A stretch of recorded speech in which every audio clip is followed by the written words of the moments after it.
Acceptance speech. Magandang gabi sa inyo lahat. Sa bumubuo po ng Eddies, magandang gabi.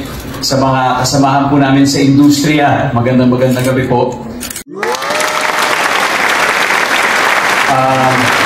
Sa tingin ko po, yung pelikulang Rewind ay habang buhay ng nakaukit sa puso ko at sa puso namin mag-asawa.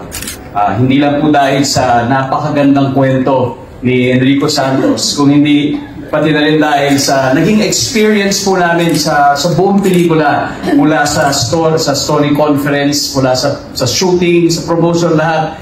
And I think higit sa lahat dahil din po lahat ng to'y nangyari kasama ko aking mahal sa buhay, aking misis. Kaya very, very memorable po. Kaya maraming salamat po sa pagkilala at sa alaalang ibibigay niyo to sa amin dahil forever po namin talaga itong tuwing nakikita namin, maalala mo na